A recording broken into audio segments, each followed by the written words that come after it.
নমস্কার, সবাইকে স্বাগত জানাচ্ছি এই মুহূর্তে আপনারা যারা আমাদের এই লাইভ অনুষ্ঠানে ধীরে ধীরে যুক্ত হচ্ছেন এবং পরবর্তীকালে আমাদের এই যে সেশনটা থেকে যাবে, পরবর্তীকালে যারা শুনবেন তাদেরকে আমরা প্রত্যেককে স্বাগত জানাচ্ছি। এই মুহূর্তে আমরা এমন একজন ব্যক্তিত্বকে পেয়েছি আমাদের এই প্ল্যাটফর্মে, যার কম্পিটিটিভ এক্সামসে যারা পরীক্ষার্থী রয়েছেন তারা প্রত্যেকেই জানেন যে তার একটা অবদান এই পার্টিকুলার ডোমেনে বলা যেতে পারে অত্যন্ত প্রশংসনীয়, এবং তিনি যে পরিশ্রম এবং নিষ্ঠার সঙ্গে কম্পিটিটিভ এক্সামসের ছাত্রছাত্রীদের, বিশেষ করে বাংলার ছাত্রছাত্রীদের কথা ভেবে নিরলস তার যে পরিশ্রম এবং নিষ্ঠা এবং অধ্যবসায়, তাকে প্রথমেই আমরা কর্নিশ জানাচ্ছি। আমাদের সঙ্গে রয়েছেন আপনার আমার সকলের অত্যন্ত পরিচিত লেখক এবং শিক্ষক। ভূগোল, একটা সময় আমরা ভূগোল বলতেই কার্তিক চন্দ্র মণ্ডলের নাম জানতাম, কিন্তু এখন শুধু ভূগোলের মধ্যে তিনি আর সীমাবদ্ধ নেই, তিনি আরো বৃহত্তর পরিসরে নিজেকে মেলে ধরেছেন। স্যার, আপনাকে স্বাগত জানাচ্ছি আমাদের এই স্টুডিওতে। আজকে আমরা যে বিষয়টা নিয়ে আলোচনা করব সেই বিষয়টা অত্যন্ত গুরুত্বপূর্ণ যারা পরীক্ষার্থী রয়েছে তাদের কাছে।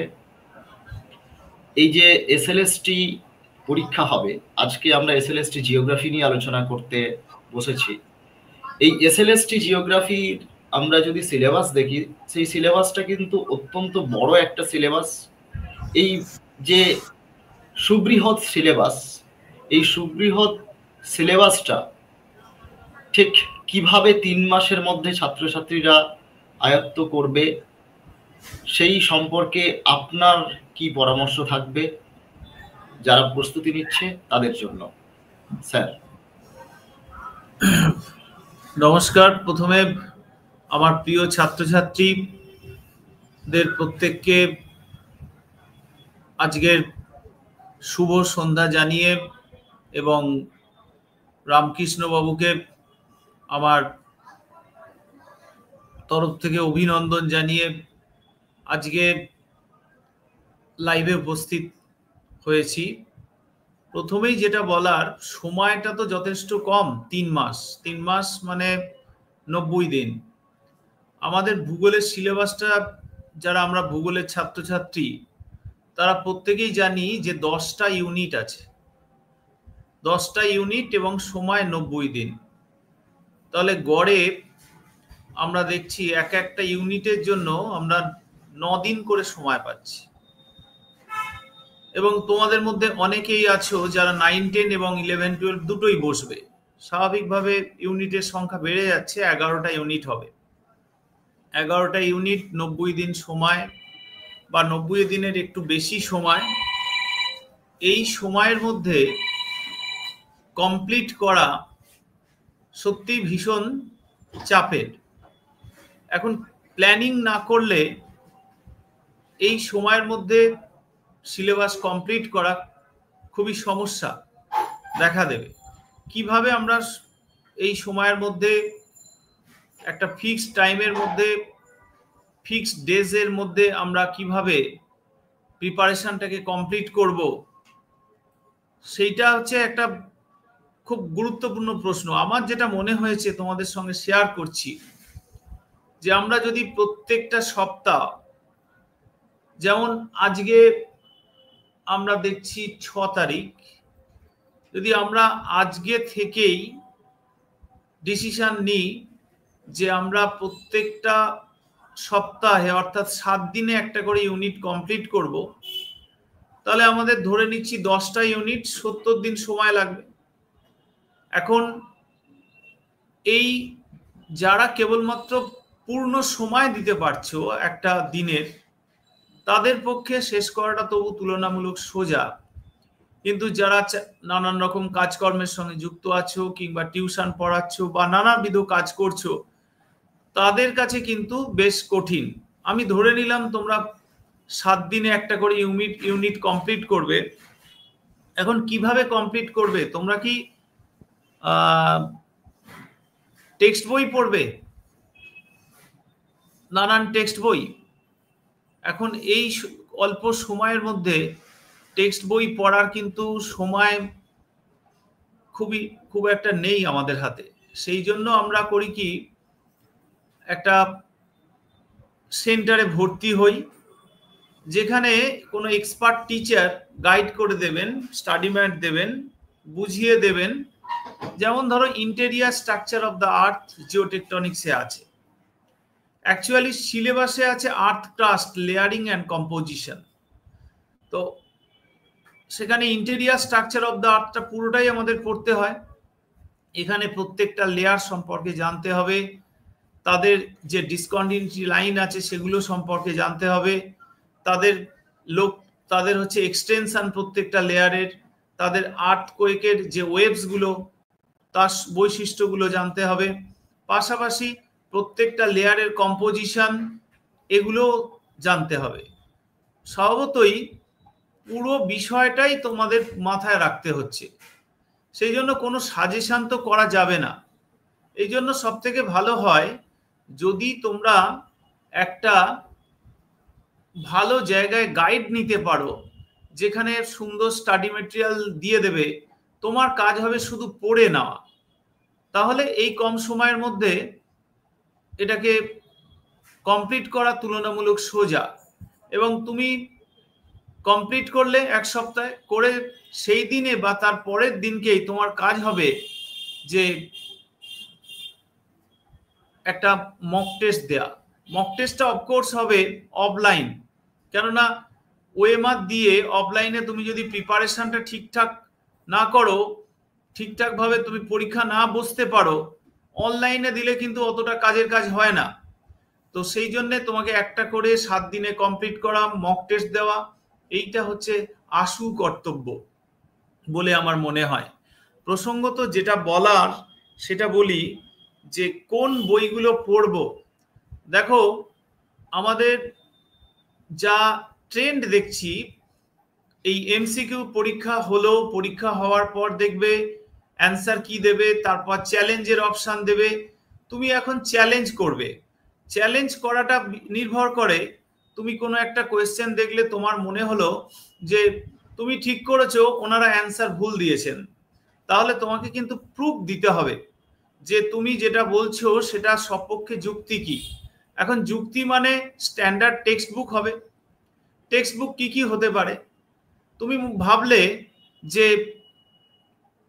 9-10 বই রয়েছে স্কুল লেভেলের, 11-12 বই রয়েছে, বা কলেজ লেভেলের বই আছে। তোমাকে কিন্তু বাছতে হবে কোনটা হচ্ছে তুমি চ্যালেঞ্জ করলে তোমার এটা নেবে আর কোনটা নেবে না। নেবে না ব্যাপারটা নির্ভর করে তুমি গভর্নমেন্ট অফ ওয়েস্ট বেঙ্গলের ক্লাস 6 থেকে 8 পর্যন্ত যে বইগুলো আছে, সেখানে ভূত্বকের গড় গভীরতা হোক কিংবা তোমার প্লেট মুভমেন্ট নিয়ে যেসব তত্ত্ব থাকুক, সেগুলো সবই তুমি ব্যবহার করবে। কারণ হচ্ছে তুমি গভর্নমেন্টের বই নিয়ে তুমি চ্যালেঞ্জ করতে পারবে, বলো যে আমি তো গভর্নমেন্টের বই থেকে পড়েছি, গভর্নমেন্ট কি তাহলে ভুল শেখাচ্ছে?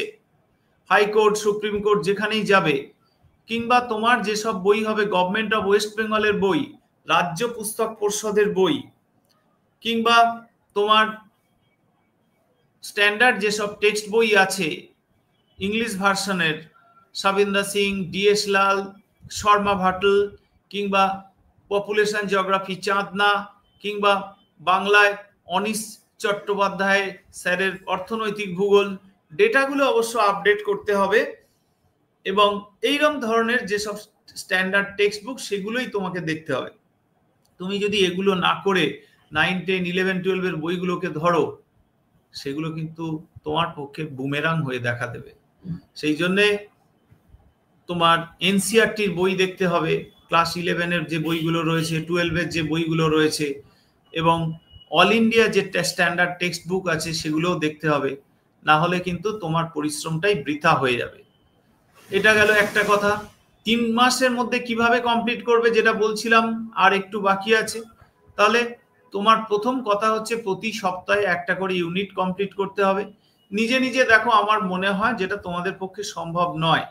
কারণ হচ্ছে এই সময় অতগুলো বই খুলে পড়া এবং কোনটা ঠিক কোনটা ভুল, তারপর প্রতি একটা করে শেষ হলে পরীক্ষা নেওয়া, সেগুলো তো তোমার পক্ষে যদি সম্ভব হয় তাহলে খুবই ভালো।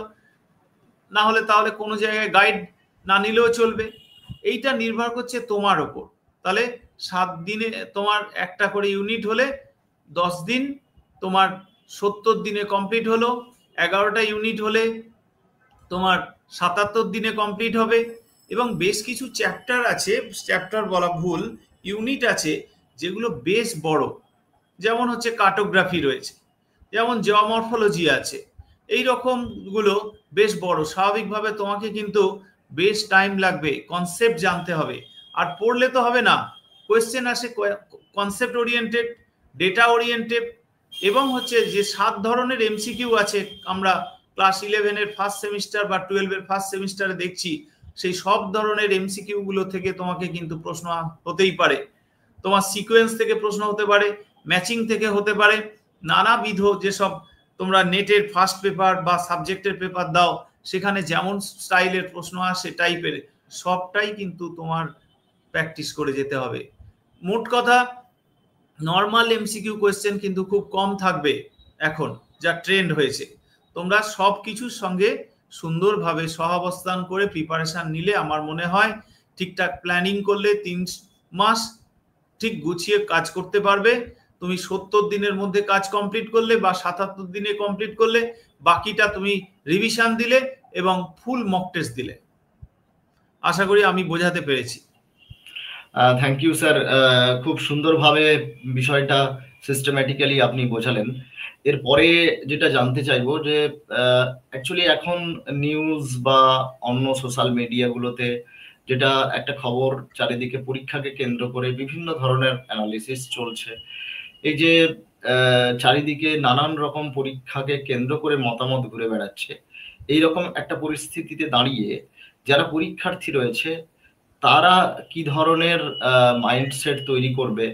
আপনি তো দীর্ঘদিন ধরে পড়ানোর সঙ্গে যুক্ত রয়েছেন এবং প্রচুর বইপত্র লিখছেন, সুতরাং এই জায়গাতে দাঁড়িয়ে আপনার অভিজ্ঞতা এবং আপনার অবজারভেশন সেই অনুসারে যদি আপনি গাইড করেন যে এই সময় ছাত্রছাত্রীদের ঠিক কি করণীয়, পরীক্ষা সম্পর্কে তাদের দৃষ্টিভঙ্গিটা কি রাখা উচিত? দেখুন, আমার এই প্রসঙ্গে যেটা মনে হয় যে বিষয় আমার হাতের বাইরে, যে বিষয়টা আমার হাতের বাইরে, যেমন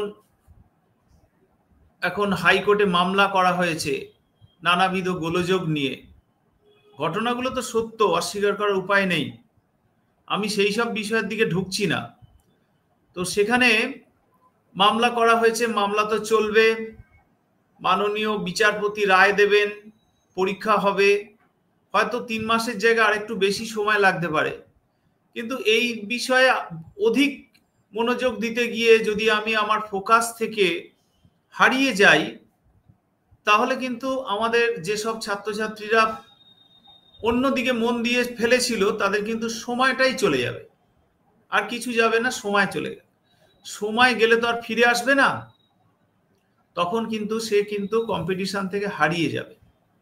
সেই জন্য আমার মনে হয় যেটা আমার হাতে নেই, অর্থাৎ কোর্টে কি হবে, আইনজীবী কি বলছেন, তার পরিপ্রেক্ষিতে মিডিয়া কি বলছে, এগুলো তো আমি সম্যকভাবে জানবো, কিন্তু আমাকে প্রিপারেশনটা সমান তালে চালিয়ে যেতে হবে, যাতে করে যদি সময় কিছু বাড়তি পাওয়া যায় আমার, সেটা তো লাভ হবে।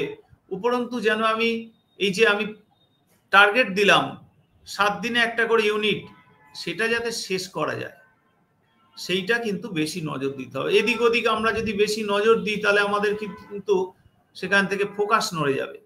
মানে সেই কথা আর কি, ছাত্রানাং অধ্যয়নং তপ, এইটা মাথায় রাখতে হবে। নাহলে কম্পিটিটিভ এক্সাম মানে তো মোট কথা বাদ দেওয়ার পরীক্ষা। হয়তো জিওগ্রাফি থেকে দেখা যাবে লাখের বেশি ক্যান্ডিডেট এক্সাম দিচ্ছে, সিট হয়তো 1000, 1500 বা 2000 যাই হোক না কেন, তাহলে কতজন বাদ যাবে সেটা তো মাথায় রাখতে হবে। তাহলে কারা পাবে? যোগ্যতমের উদ্বর্তন, সার্ভাইভাল অফ দ্য ফিটেস্ট, যারা পড়বে, কন্টিনিউটি বজায় রাখবে, তারাই বেরিয়ে যাবে। সুতরাং আমার মনে হয় এদিক ওদিক না তাকিয়ে নিজের কাজটা নিজে করে যাও। আর সমাজবদ্ধ জীব হিসেবে আমাদের তো সবকিছু জানতে হবে, বুঝতে হবে। বেশ,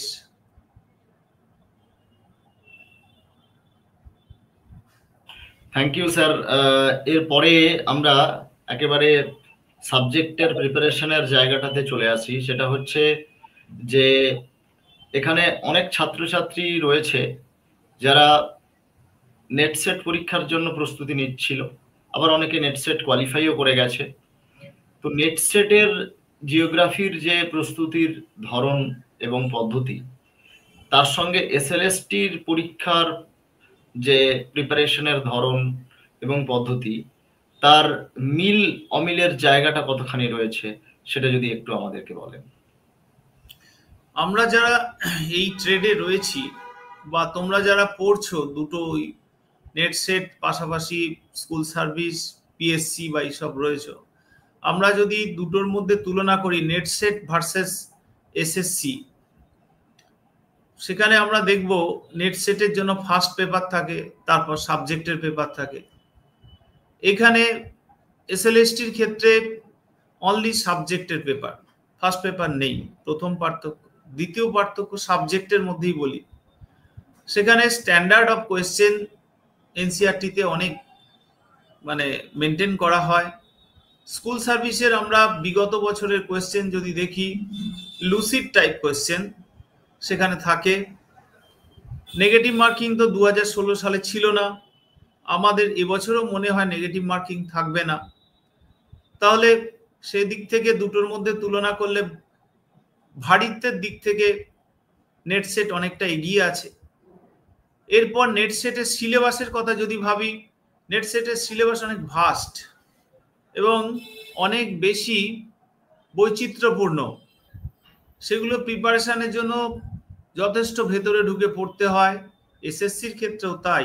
এসএসসির সিলেবাসটা বেশ বড় হলেও সেগুলো আমরা সহজে মেটেরিয়ালগুলো পাই, কেননা 98 থেকে সেম সিলেবাস এখনো পর্যন্ত চলে আসছে। অন্যদিকে নেট সেটের ক্ষেত্রে বেশ ভাঙা গড়া চলছে, কখনো এটা ঢুকছে কখনো ওটা বেরোচ্ছে। কোয়েশ্চেন প্যাটার্নটা এমসিকিউ আবার চালু হয়েছে, তার সঙ্গে সঙ্গে প্যাটার্নের মধ্যে আবার বেশ বৈচিত্র্য আনা হয়েছে। আর স্কুল সার্ভিসের ক্ষেত্রে 2016 পর তো আর হয়নি, সেখানে কি বলবো, সেক্ষেত্রে অত বৈচিত্র্য নেই, নর্মাল এমসিকিউ কোয়েশ্চেন ছিল। এবছর আশা করা যায় পরিবর্তন হবে, কেননা ক্লাস 11-এর ফার্স্ট সেমিস্টার, 12-এর ফার্স্ট সেমিস্টারে আমরা 7 টাইপস অফ এমসিকিউ কোয়েশ্চেন্স এর মধ্যে দেখার সুযোগ পেয়েছি। সুতরাং হবু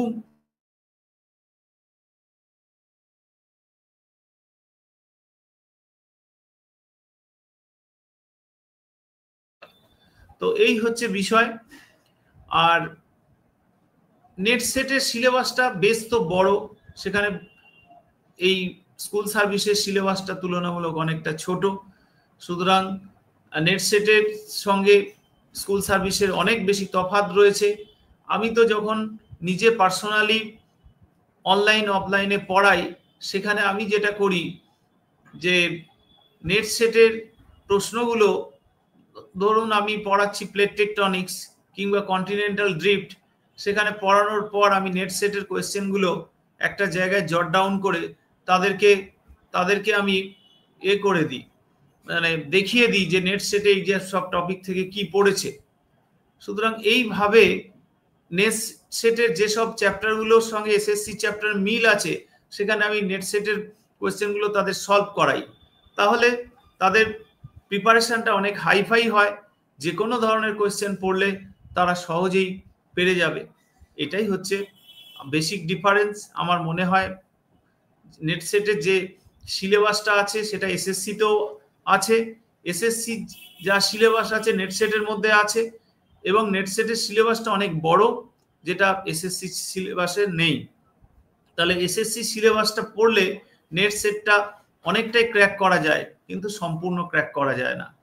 These are the main difference between net set and school service. Thank you sir. এরপরে যে জায়গাটা আপনার কাছে জানতে চাইবো, অত্যন্ত গুরুত্বপূর্ণ এই সময়ে দাঁড়িয়ে, কারণ আপনারা আপনাদের সময়ে দেখেছেন যে স্টাডি মেটেরিয়ালের খুব ক্রাইসিস ছিল, কিন্তু এখন আমরা দেখতে পাচ্ছি যে স্টাডি মেটেরিয়াল এবং এত রিসোর্স চারিদিকে সোশ্যাল মিডিয়াতে ঘোরাফেরা করছে। তো এই জায়গাতে দাঁড়িয়ে স্টুডেন্টরা তো রিসোর্স খুব সহজেই পাচ্ছে, কিন্তু তার দুটো দিকই রয়েছে, পজিটিভ এবং নেগেটিভ। তো এই রিসোর্স ম্যানেজমেন্ট নিয়ে আপনার কি অভিমত, সে যদি একটু বলেন। এটা খুব ভালো প্রশ্ন, এবং প্রশ্নটা বর্তমান দিনে খুবই প্রাসঙ্গিক। আমারও মনে হয়েছে যে এখন আমি যখনই ফেসবুক খুলি দেখি কত কি জানা যাচ্ছে, শেখা যাচ্ছে। সেটা যেমন অতি সহজেই আমি মেটেরিয়ালস গুলো পাচ্ছি, এটা একটা পজিটিভ দিক। কিন্তু তার সঙ্গে সঙ্গে এই যেমন একটা এক্সাম্পল দিচ্ছি, আগামীকাল আমি ফেসবুক খুললাম, সময় বেশি পাই না, যখনই পাই খুললাম, একজন একটা প্রশ্ন দিয়েছেন, পরিবেশ ভূগোল শব্দটা প্রথম কে ব্যবহার করেছেন। তা আমি ভাবলাম এই প্রশ্নটার উত্তর কি হতে পারে, দেখি কমেন্ট সেকশনে গিয়ে দেখছি একজন ইংলিশ জিওগ্রাফারের নাম দেয়া রয়েছে। তা আমি আবার ভাবলাম, আমি সত্যি কথা বলতে আমি জানতাম না এটা। তারপর আমার মনে পড়লো, আচ্ছা এই যে ইংলিশ জিওগ্রাফার, ইনি তো পরিবেশ ভূগোল বলেননি, বলেছেন হয়তো এনভায়রনমেন্টাল জিওগ্রাফি। তাহলে প্রশ্নটা কি ঠিক করা হলো? মানে বেশ ইন্টারেস্টিং লাগলো। তো এই রকম অনেক মানে এক্সপার্ট আছেন যারা নিজেদের পাণ্ডিত্য জাহির করার জন্য এইরকম সিলি মিস্টেক করে ফেলেন। এখন যদি আমি অনেক অনেক জায়গায় দেখি আমি যে সলিফ্ল্যাকশন শব্দটা প্রথম কে বলেছেন, এটা ঠিক আছে, কিন্তু সলিফ্ল্যাকশনের বাংলা ওই রকম নেই। আমি তার যদি কোনো একটা বাংলা করে বলি যে এই শব্দটা কে ব্যবহার করেছেন, উদাহরণটা দেওয়ার একটাই কারণ,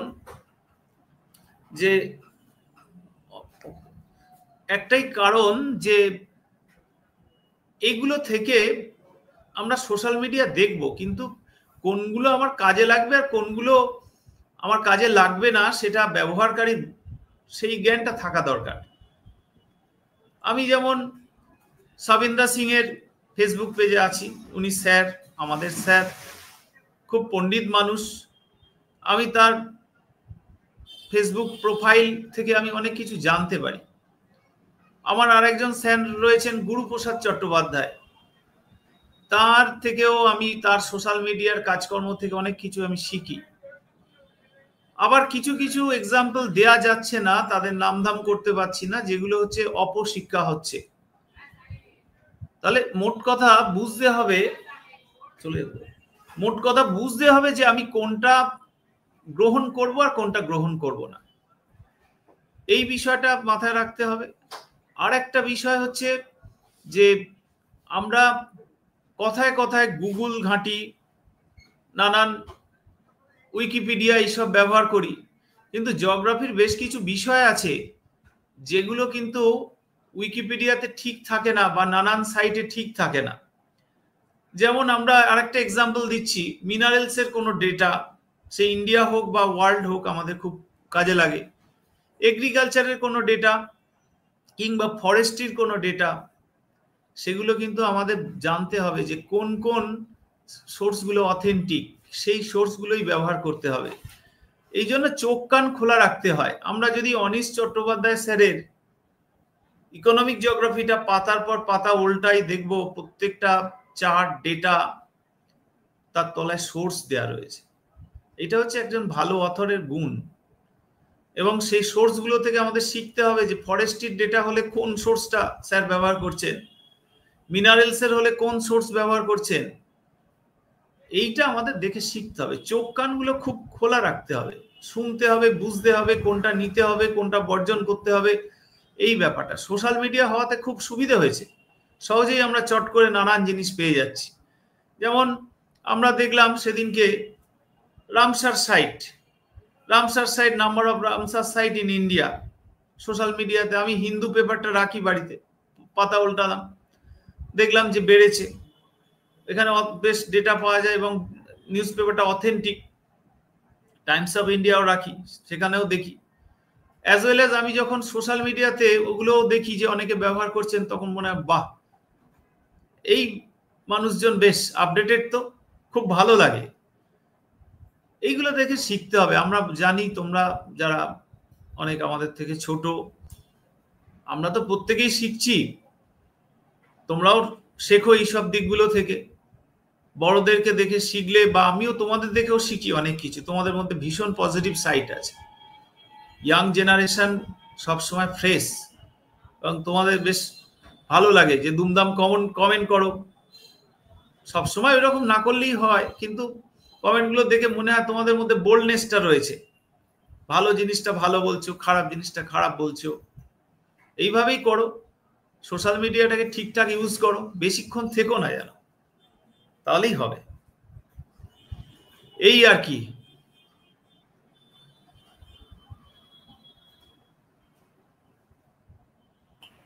এবার আমি লাস্ট প্রশ্ন আপনাকে করব, সেটা হচ্ছে আপনার ভূগোল বইতে আমি দেখছিলাম যে প্রচুর পরিমাণে আপনি এমসিকিউ রেখেছেন এবং 10টা প্র্যাকটিস সেটও রেখেছেন। এবং আপনার বইটা আমি উল্টে পাল্টে দেখছিলাম, সেটা হচ্ছে যে আপনি খুব তথ্যগুলোকে একটা জায়গাতে খুব মানে গুছিয়ে পরিবেশন করেছেন, তারপরে সেই অনুযায়ী প্র্যাকটিস আপনি রেখেছেন। তো এই যে মেথডটা আপনি ফলো করেছেন, এই মেথডটা ছাত্রছাত্রীদের প্রিপারেশনের জন্য ডাইরেক্টলি কতটা হেল্পফুল হবে? কারণ এই সময়ে ইন্ডিভিজুয়াল তো সব টেক্সট বই পড়াটা সম্ভব নয়। আপনার বই এবং তার সঙ্গে যেগুলো স্কুল পাঠ্য বই রয়েছে সেইগুলো, এবং তার পাশাপাশি কি এনসিইআরটি বইগুলো পড়াও জরুরি বলে আপনি মনে করছেন? এটাও খুব ভালো প্রশ্ন। স্টুডেন্টদের এই বিষয়টা ভীষণ জানা দরকার, কোনটা পড়তে হবে কোনটা পড়তে হবে না। প্রসঙ্গত আমি আমার বইটা যেভাবে সাজিয়েছি, বইয়ের দুটো পার্ট আছে। একটা হচ্ছে স্টাডি মেটেরিয়াল আছে, আর একটা আছে তার উপর বেস করে নেট সেটের কোয়েশ্চেন কি কি ওই টপিক থেকে এসছে, এবং নর্মাল এমসিকিউ কোয়েশ্চেন। তো এই যে এগুলো দেয়া রয়েছে, আগে স্টাডি ম্যাটটা পড়তে হয়, তারপর এমসিকিউ গুলো পড়তে হয়। প্রথমে স্টাডি ম্যাটটা সুন্দর করে গুছিয়ে পড়তে হবে, যে কেননা সময়টা তো প্রথম থেকেই আমরা দেখছি যে ভীষণ কম।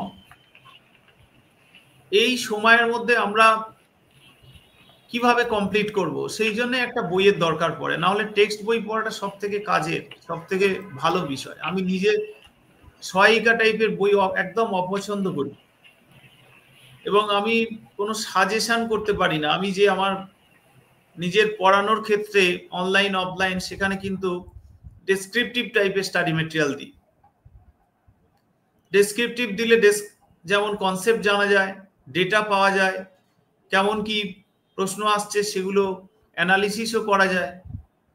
এই জন্য এটা খুবই জরুরি, এবং আমাদের বইটাতে তাই করা হয়েছে।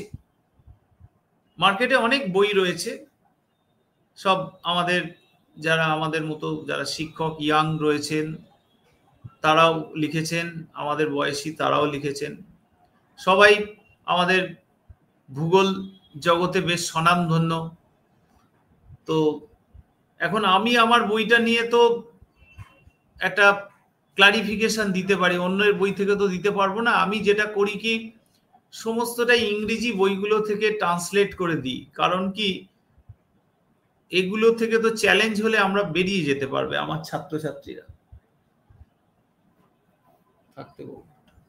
তো এটা থেকে চ্যালেঞ্জ হলে আমার ছাত্রছাত্রীরা বেঁচে যাবে। কিন্তু 9-10 বই, 9-10-11-12 বই যেগুলো যদি আমরা দেখি, তাহলে কিন্তু আমাদের সমস্যাটা আরো বেড়ে যাবে। সুতরাং পড়তে গেলে স্ট্যান্ডার্ড টেক্সট বইগুলো থেকে, ইংরেজি বইগুলো থেকে বাংলা করতে হবে। বেশ কিছু ভালো বাংলা বই রয়েছে, যেমন ক্লাইমেটোলজির একটা বই বেরিয়েছে বিদ্যুৎ প্রামাণিক স্যারের, বেশ ভালো বই, খুব খেটে লিখেছেন। কিন্তু আবার ওই বইটা অনেকে বলেন যে এই বইটা পড়তে গেলে ক্লাইমেটোলজি আর শেষ হবে না। এখন যার কিছু পড়া নেই তার তো কোনো কালেই শেষ হবে না। সুতরাং যে ভালো ভালো বইগুলো রয়েছে সবগুলোর একটা সংস্করণ হচ্ছে আমার বইটা এরকম করার চেষ্টা করেছি, পাশাপাশি প্র্যাকটিস সেট দিয়েছি, সেগুলো দেখতে হবে, নিজে কতটা পারছি নিজেকে এভালুয়েট করতে হবে, ওএমআর শিট দেওয়া রয়েছে, পাশাপাশি বইটার রেফারেন্স বুকের লিস্ট দেওয়া রয়েছে, যদি আরো কিছু জানার দরকার পড়ে সেগুলো ঘাঁটা যেতে পারে। এইভাবে করা হয়েছে। মোট কথা সময় কম, অত কিছু ছড়িয়ে পড়ার এখন সময় নেই, একটা জায়গায় হয় গাইডেন্স নিতে হবে, নাহলে একটা বই ভালো বইকে ভরসা করতে হবে, এই আর কি। এখন যার যেটা সুবিধা হবে সে সেটাই করবে।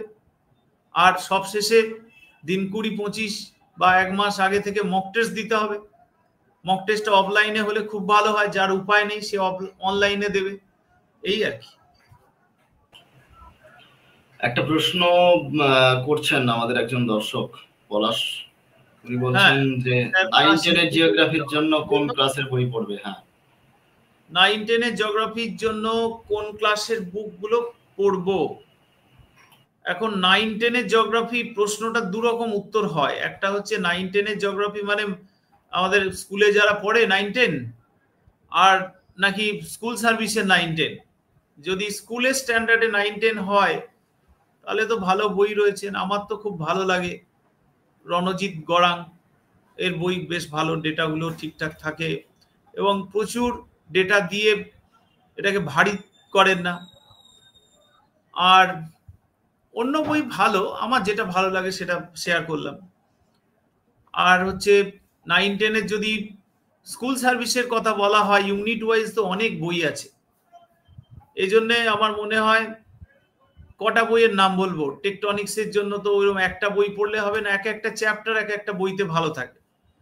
যদি ইন্টেরিয়ার স্ট্রাকচার অফ দ্য আর্থ হয়, সেখানে আমরা সাবিন্দ্র সিং এর বইটা ফলো করব।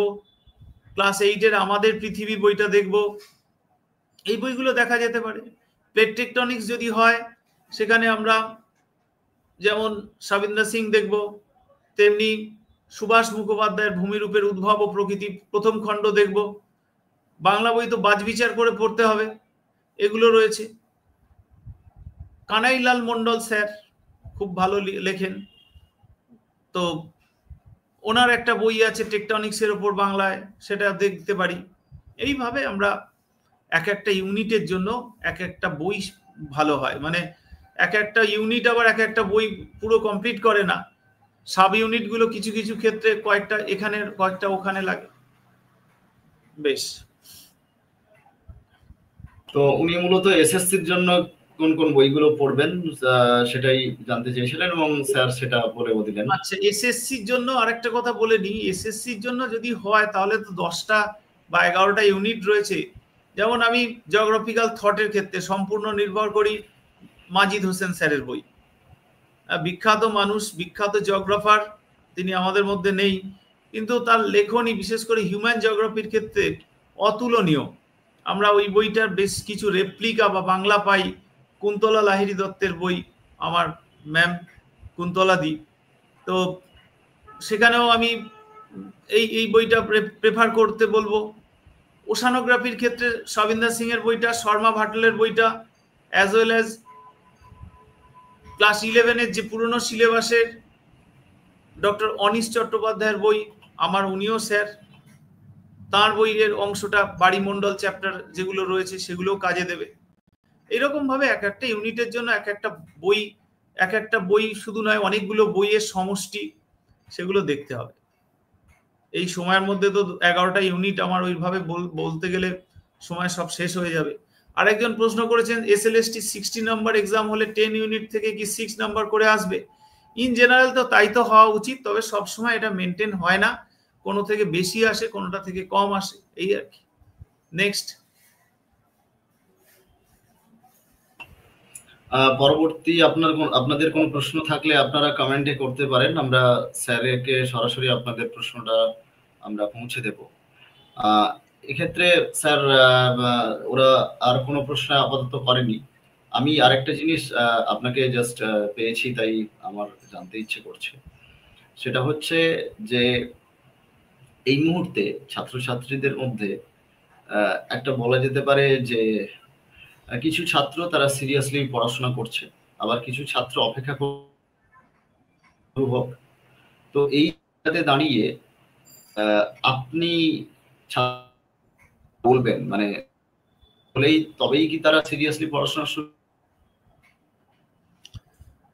এখন আপনার প্রশ্ন অনুযায়ী যা মানে বাস্তব সেটাই আপনি প্রশ্ন করলেন, যে অনেকে আছে সবকিছু জেনে কবে পরীক্ষা হচ্ছে ফর্ম ফিল আপ হচ্ছে তবে পড়বে, আবার অনেকে আছে অনেক আগে থেকেই পড়ে।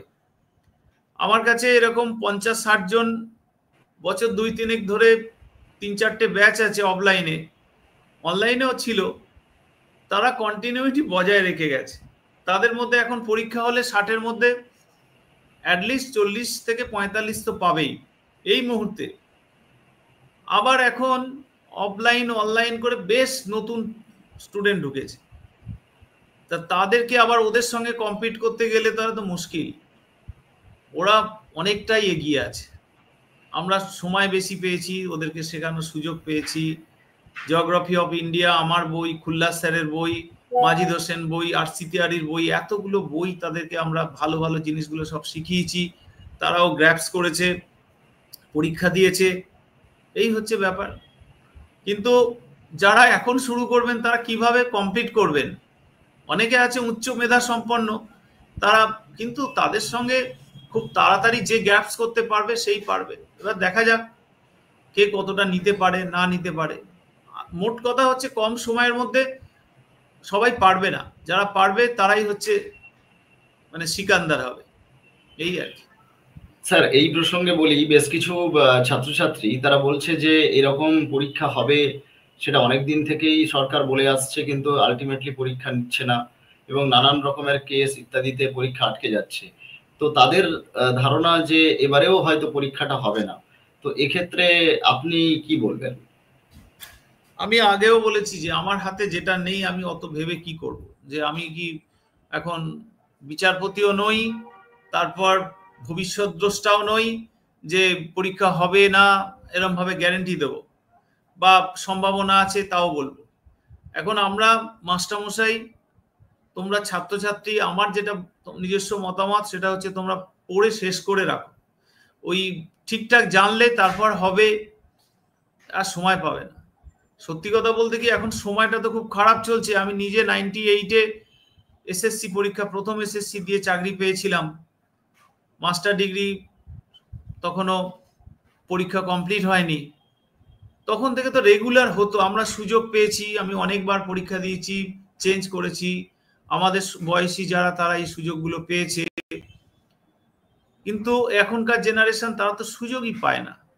আমার খুব খারাপ লাগে, এত ক্লাসে ইয়াং জেনারেশনের ছেলে মেয়েদের দেখি, তারা বেশ ট্যালেন্টেড, আমিও তো ভাবি বাবা কত জানে এরা, কিন্তু বাস্তবটা খুব খারাপ। আমার খুব খারাপ লাগে যে আস্তে আস্তে আমরা কোন দিকে এগোচ্ছি, কি হবে।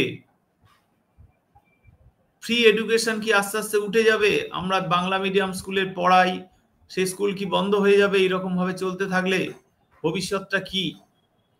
যাকে আমরা এইসব বিষয়ে নেগেটিভ কথা না বলে তোমাদেরকে একটা কথাই এনকারেজ করব, পরীক্ষা যখন হয় হোক, প্রিপারেশনটা করে ফেলো, করে নিয়ে তারপর হচ্ছে অন্য কথা ভাবো, না হলে কিন্তু মন ডাইভার্ট হয়ে যাবে। তোমরা এগো, কোনো অসুবিধা নেই।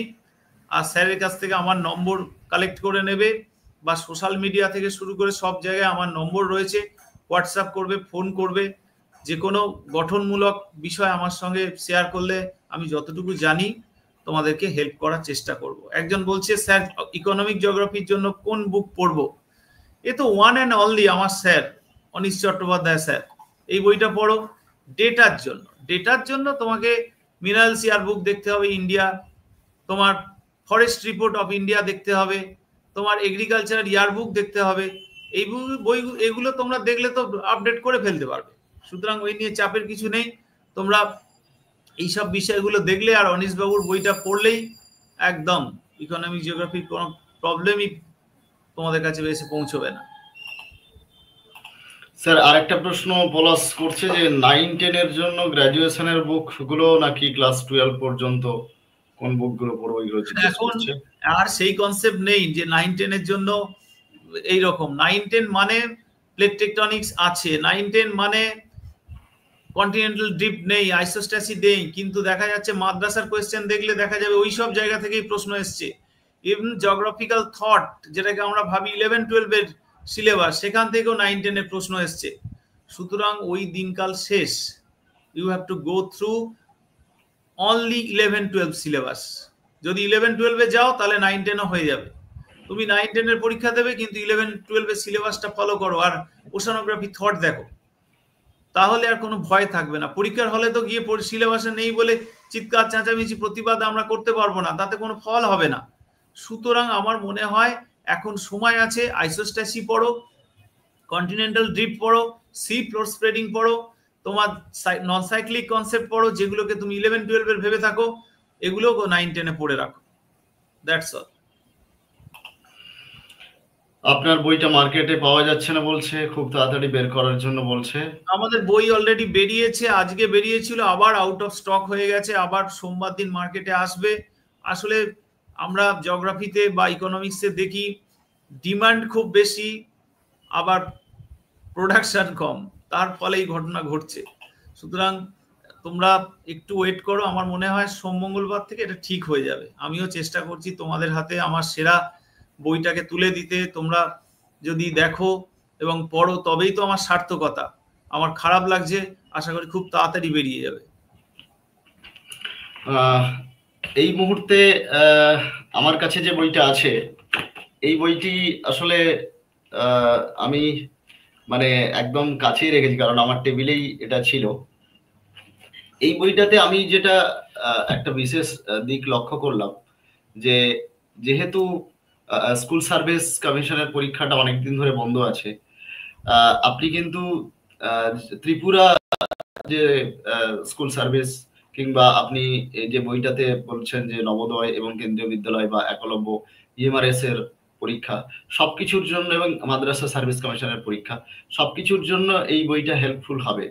তো এই যে নতুন যে আপনার বইটা বেরোচ্ছে, সেই বইটা কি স্কুল সার্ভিসের জন্য আলাদা করে বেরোচ্ছে, নাকি আমার কাছে যে বইটা আছে এই বইটারই সংস্করণ বেরোচ্ছে? এই বইটাই বেরোচ্ছে আপনার কাছে যেটা আছে, কিন্তু আমাদের মধ্যে একটা ভুল কনসেপ্ট আছে। ধরুন আমি পড়ছি নন সাইক্লিক কনসেপ্ট বা সাইক্লিক কনসেপ্ট, বা আমি বলছি যে স্লোপ এভলিউশন মডেল। আমার যখন পড়া কমপ্লিট হয়ে গেল, পড়ার পর আমি তো দেখবো যে নেট সেটে কি পড়েছে, ত্রিপুরাতে কি পড়েছে, কেভিএস এ কি পড়েছে, ঝাড়খণ্ডে কি পড়েছে, এই টপিক থেকে আমাকে তো দেখতে হবে, তবে তো আমি শিখবো। আমি কয়েকজনকে আমরা বই পাঠিয়েছিলাম ইউটিউবে বই রিভিউ দেওয়ার জন্য। একজন, তিনি, আমি নাম বলছি না, উনি বলছিলেন, আমি শুনছিলাম যে এই বইটাতে এইগুলো দেয়া হয়েছে যাতে ওই পরীক্ষাগুলো বসলে কাজে লাগে। এটা ঠিক কথা, তবে তার সঙ্গে সঙ্গেও স্কুল সার্ভিসে বসতে গেলে কিন্তু এগুলো দেখা উচিত, বা যে কোনো পরীক্ষায় বসতে গেলে, সে পিএসসি বসতে গেলেও দেখতে হবে। যখন আমি যা পরীক্ষায় বসবো সেই সিলেবাসে কি কি নানান আমার আশপাশের পরীক্ষার প্রশ্নতে কি আসছে আমি যদি না জানি, প্রশ্ন কঠিন এলে কিন্তু তখন আমি মুশকিলে পড়ে যাব। এবং আমার যারা ছাত্রছাত্রী শুনছে তারা জানবে যে মুশকিল হচ্ছে যে এই যে যদি ডেপথে না ঢোকা যায় তাহলে তো এগুলো পারা যাবেই না। ওই স্কুল সার্ভিসের জন্য এই প্রশ্নগুলো লাগবে না, এই কনসেপ্টটাই টোটালি বোগাস কনসেপ্ট। এতগুলো প্রশ্ন দেওয়া হয়েছে যাতে আমার ছাত্রছাত্রীরা পড়ে, একটা টপিক পড়লো, আচ্ছা ওখানে কি পড়েছে, এখানে কি পড়েছে। আমি তোমাদের চুপি চুপি একটা কথা জানাই, যে আমি যখন পড়াই অনলাইন অফলাইন ব্যাচে, আমি যদি তোমার জিওগ্রাফিক্যাল থটে ডিটারমিনিজম, পসিবিলিজম বা কোয়ান্টিটেটিভ রিভলিউশন পড়াই, আমি কিন্তু নেট সেটে কি পড়েছে তাদেরকে বলি তোমরা লিস্ট করে আমাকে সামনের দিন দেখাবে। তোমার ঝাড়খণ্ডে কি পড়েছে, বিহারে কি পড়েছে, পিএসসিতে যদি পড়ে থাকে দেখবে, নানান প্রশ্নগুলো দেখবে, তারা কিন্তু একসঙ্গে জট ডাউন করে দেখায়, বলে স্যার এই প্রশ্নটা তো পারছি না, এইটা তো পারছি না, এইটা তো আপনার নোটে নেই। তখনই বোঝা যায় যখন আমার নোটে নেই যে আমার নোটের স্ট্যান্ডার্ডটা কিরকম। যদি দেখো যে তোমার নোটে এইসব জিনিস নেই, তাহলে বুঝবে note is not standard at all. Standard note হতে গেলে সব কিছু মেটেরিয়ালস থাকবে, তুমি তো জানো না যে কোনটা আসবে, সাজেশন তো কিছুই করা যায় না। ওই জন্য আমার মনে হয় তোমাদের উচিত এই কনসেপ্ট থেকে বেরিয়ে আসা। এসএসসির জন্য এসএসসির প্রশ্ন প্রিভিয়াস ইয়ার দেখবো, বাইরের প্রশ্ন দেখবো না, এই কনসেপ্টটাই ভুলভাল কনসেপ্ট। আশা করি তোমাদের বোঝাতে পেরেছি। একেবারেই তাই, একটা হোলিস্টিক প্রিপারেশন না থাকলে কিন্তু খুব মুশকিল, এবং বিভিন্ন রাজ্যের পরীক্ষা এবং অবশ্যই জাতীয় স্তরের পরীক্ষা, নেট পরীক্ষা, সেই পরীক্ষার প্রশ্নের সঙ্গে পরিচিতি রাখতেই হবে। এখানে আরেকটা প্রশ্ন এসছে, কৌশিক বলছেন যে জিওগ্রাফিক্যাল থট কি তাহলে করব 9-10 লেভেলের এসএলএসটির জন্য? এইটা ওই যে বললাম, জিওগ্রাফিক্যাল থট পড়তে গেলে জানতে হবে 9-10 এর স্ট্যান্ডার্ডে কি কি লাগে, এইটা জানতে হবে। যেমন the word geography was first used by Eratosthenes, the Greek geographer। তাহলে এইটা থেকে যেমন কোয়েশ্চেন হয়, অ্যাজ ওয়েল অ্যাজ এরাটোস্থেনিসের নাম আমরা ক্লাস 9 এর বইতে অহরহ পাই, পৃথিবীর পরিধি থেকে শুরু করে জিওগ্রাফি শব্দটা, এইসব যে নানান, আমি জিওগ্রাফি পড়ছি, জিওগ্রাফি কে হচ্ছে আমাদের জিওগ্রাফির কন্ট্রিবিউশন কারা করেছেন সেগুলো জানবো না। সুতরাং কোয়েশ্চেন তো এলে কিছু করার নেই, সুতরাং তোমাকে জানতে হবে ডিটারমিনিজম, পসিবিলিজম কিংবা কোয়ান্টিটেটিভ রেভলিউশন, এগুলো তো একটু একটু জানতে হবে। সুতরাং কোনটা জানবে কোনটা জানবে না সেটা খুব জানা জরুরি।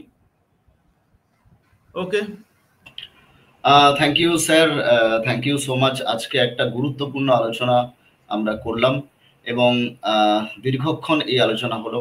আগামী দিনে আমরা আরো কোনো বিষয় নিয়ে আলোচনা করব এবং আপনাকে আমাদের এই প্ল্যাটফর্মে পাবো আশা রাখছি। এবং আপনি আজকে এত সুন্দরভাবে আলোচনা করলেন, তাতে ছাত্রছাত্রী অনেকটাই উপকৃত হলো। এবং সব থেকে বড় কথা হচ্ছে, যারা যারা প্রশ্ন করেছিলেন তারা প্রত্যেকেই প্রশ্নের উত্তর আপনারা কিন্তু পেলেন।